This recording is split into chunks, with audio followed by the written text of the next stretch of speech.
So how do you look at yourselves? Let me just ask you, Bill. Obviously, Microsoft is a much larger company. You're in many more markets, many more types of products than Apple is. When you were running the company, or when Steve Ballmer is running the company, you think obviously about Google. You think about, I don't know, Linux in the enterprise. You think about lots of, Sony in the game area. How often is Apple on your radar screen at Microsoft in a business sense?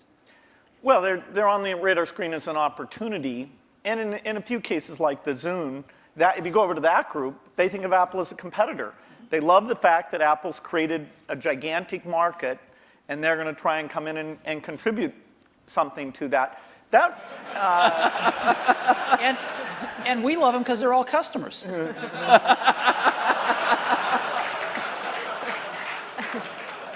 I have to tell you, I was actually told by Jay Allard, I'm serious, that because of the nature of the processor, the development platform they used to develop a lot of the software for the Xbox 360 was Macs. And he claimed that at one point they had placed the biggest order for whatever the Mac Tower was at the time of anybody, and it was Microsoft. I don't know if it was the biggest, but yeah, we had the same processor essentially that the Mac had. This is one of those great ironies. They were switching away from that processor while the Xbox 360 was adopting it, but for good reasons actually in both cases, because we're not in a portable application, and that was one of the things that processor roadmap didn't have. But yes, we did. It shows pragmatism, but we try and do things that way. So that was the development system for the early people getting their software ready for the introduction of Xbox 360. And we never ran an ad on that. I see. Admirable restraint. That's wonderful. There were hundreds of them. Steve is so known for his restraint.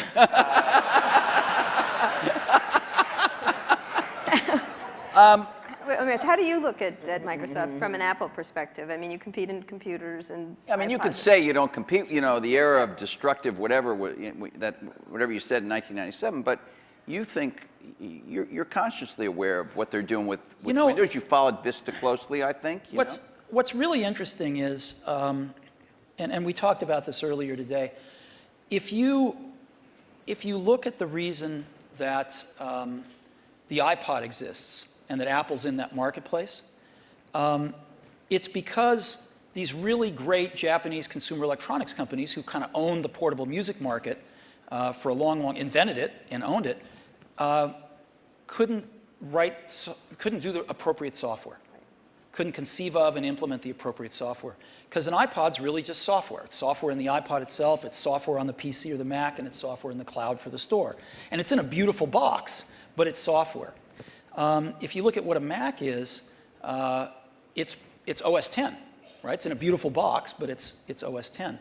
And if you look at what an iPhone will hopefully be, it's software. And so the big secret about Apple, of course, not so big secret maybe, is that Apple views itself as a software company. And there aren't very many software companies left. And Microsoft is a software company. And so, we look at what they do and we think some of it's really great, and we think some of it's, a little bit of it's competitive and most of it's not.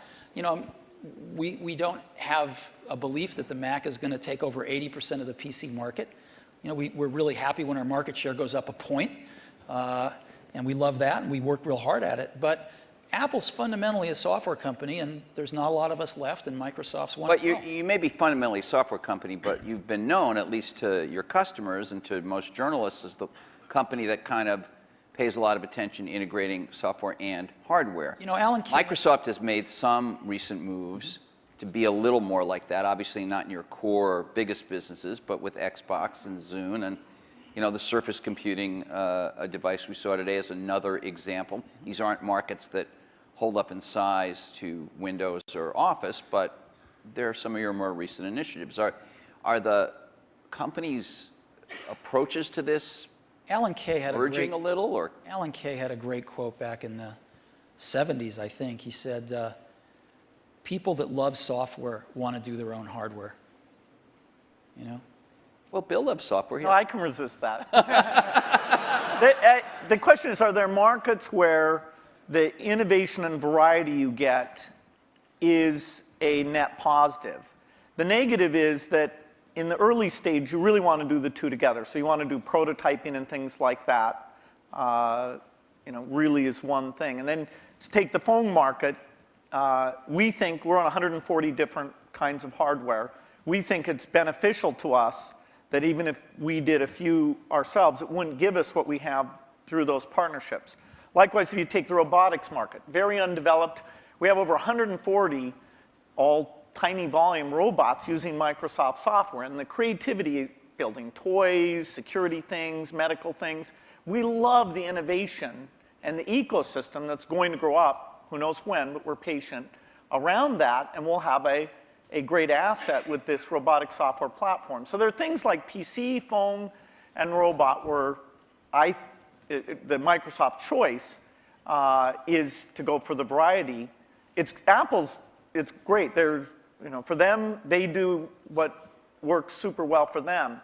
And there's a few markets like Xbox 360, Zune, and this year we have two new ones, the Surface thing and this round table, which is the meeting room thing, where we'll actually, through subcontractors, but it's the P&L on the risk and all that for the hardware, the design is completely a Microsoft thing. The round table, is that something you've announced, or were you just we've shown prototypes of it. That's the thing where it's got the 360-degree cameras and all those. It's like Cisco has something in that market and HP too, right? Oh, HP has a very high-end thing that's a tiny bit like it. But anyway.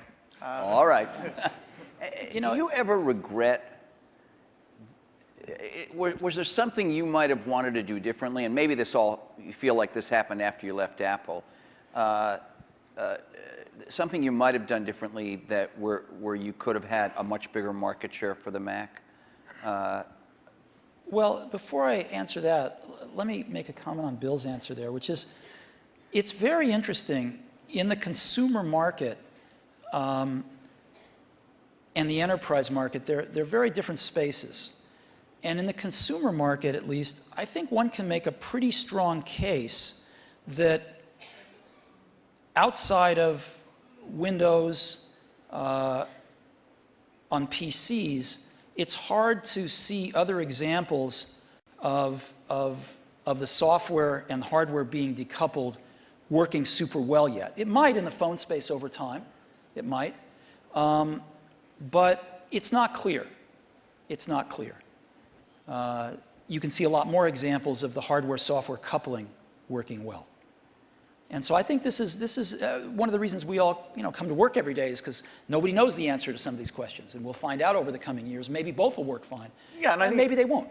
Yeah, it's good to try both approaches. In some product categories, take music players, the solo design worked better. In the PC market, the variety of designs at this stage has a higher share.